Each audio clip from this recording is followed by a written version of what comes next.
Hello, everybody. Thank you for joining me. Paul McCartney dropped a bombshell the other day in a Radio 4 interview in which he was publicising his new book, Lyrics, which is as near as we're going to get, I think, of an autobiography.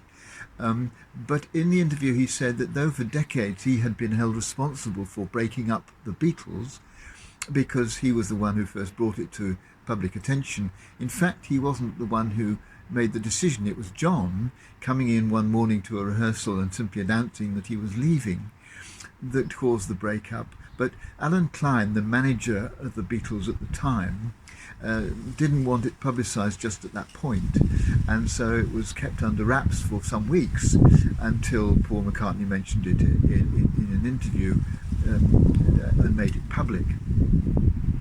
For me, this raised the whole issue of loyalty.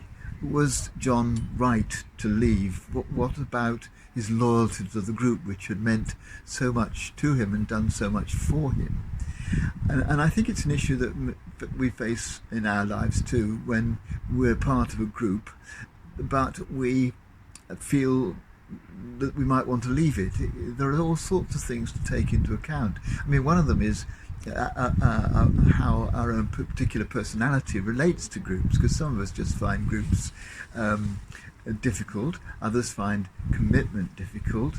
Paul says in that interview that he thinks that John had a repressive upbringing. His Aunt Mimi, who was a surrogate parent, was someone that he kept on wanting to escape from, and he went on wanting to escape from things all his life, is what Paul implies.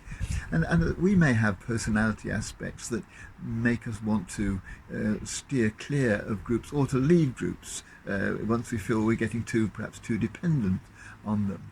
And I think we need to know that about ourselves.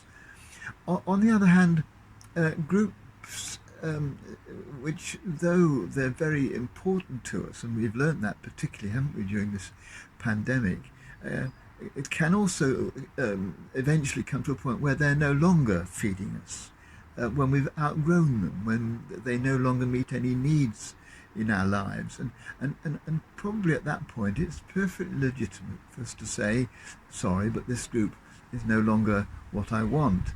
And clearly there are others in the group will feel hurt by that, no doubt, probably, at least I hope they're not pleased, but mostly they'll probably wonder whether they've done something to cause the person to leave, or cause you to leave. It does create upsets. But I think on balance, and perhaps this is the thought for today, what do you think? I think on balance, I think that it's more important that our own needs should be met, and that loyalty to a group shouldn't prevent us from leaving it if it's right for us.